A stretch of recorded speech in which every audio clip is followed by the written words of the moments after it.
ऐसा था कि हमें कभी मौका ही नहीं मिल रहा था कि हम जितने भी हमारे इंडस्ट्री के फ्रेंड्स हैं उनके साथ पार्टी करें, क्योंकि हमारा घर एक साल से हमारे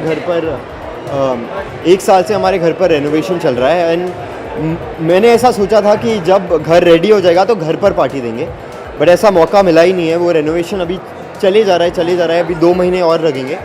सो फाइनली वी डिसाइडेड कि दिवाली के दौरान हम सबसे मिले, सबके घर पर गए, सबके साथ पार्टी की। तो we thought that it's high time that we have a party. नहीं ऑब्वियसली यार, ये अगर ये गम की बात होती तो मैं पार्टी रखता ही नहीं। एंड ऐसा है कि आप नहीं चाहते कि जब आप दुखी हो तो आप सबको मिले, जब आप खुश होते हैं तभी आप सबसे मिलना चाहते हैं। तो everyone knows I am happy. सारे जितने भी मेरे दोस्त हैं वो निराली को जानते हैं और वो जानते हैं कि हमारा रिलेशनशिप कैसा है। And I think everyone will be very excited to spend the evening with us. He is a fantastic husband. ऐसा मौका है तो अभी उनकी थोड़ी तारीफ़ कर लूँ। The 1 year has been beautiful. I think हम लोग तो ऑब्वियसली एक दूसरे को बहुत सालों से जानते थे, उसके पहले भी, बट शादी के बाद तो और भी स्पेशल हो गया है। और it's been a fantastic year. कोई अच्छी आदत है, कुछ बुरी आदत है? वो वैसे तो लिस्ट तो बहुत लंबी है दोनों तरफ से बट दोनों मतलब रोज़ कुछ नया सीखने को मिलता है या कुछ जानने को मिलता है एक्चुअली। जैसे कि अभी साथ में कभी रह रहे होंगे, रिलेशनशिप में होंगे, पर कभी हम लोग एक घर में एक रूम में कभी रह रहे होंगे इतने दिनों तक, तो छोटी छोटी चीज़ें, टॉवल गीला बेड पे फेंकना, वो तो हर लड़के वैसा करते हैं, वो तो स्टैंडर्ड प्रोसीजर होता है। अगर कोई लड़का या कोई आदमी अपना टॉवल बेड पे ना रखे, उसे अच्छे से जाकर सुखाए, तो आई थिंक उसमें कुछ गड़बड़ है, राइट? तो ये तो मतलब ये मैनहुड का एक क्या बोलते हैं, एक गुण है, तो ये तो आपको रखना ही पड़ेगा। यार ऐसा है कि मैं अपनी चीज़ें भूल जाता हूँ।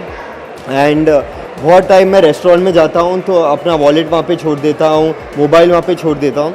एंड जब भी मैं ऐसा करता हूँ तो शी लुक्स एट मी कि यार ये तुम इम्प्रूव नहीं हो सकते हो या यूजलेस।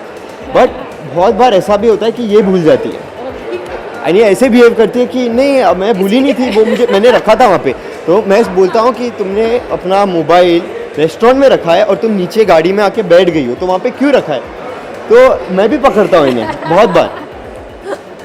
आगे की लाइफ के लिए भी क्या प्लान्स बनाएंगे, कैसे रहेंगे, या फिर क्या क्या नई चीज़ें होनी चाहिए ज़िंदगी में जो भी जिसकी कमी महसूस हो रही है या हो सकती है?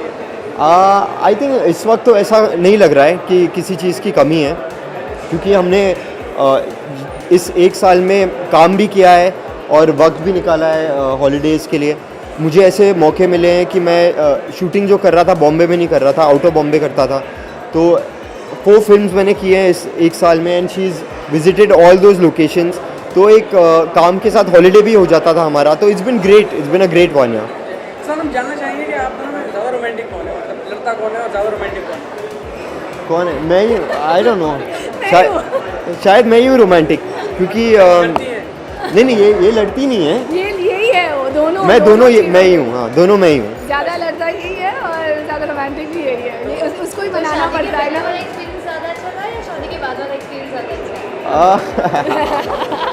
क्या है ना कि जो गर्लफ्रेंड होती है ना वो गर्लफ्रेंड होती है, और जो बीवी होती है वो बीवी होती है। अभी मैं क्या बताऊँ इसके बारे में, आप समझ जाओ। क्योंकि अभी आप लोगों की बातें हो रही है और ऐसे मजाक चल रहा है, आपको दोनों को देख के प्यार का पंचनामा पार्ट 2 याद आ रही है कि कुछ ऐसा है लाइफ में उस फिल्म से कुछ रिजेंबल करता है? नहीं लकीली निराली वैसी लड़की नहीं है।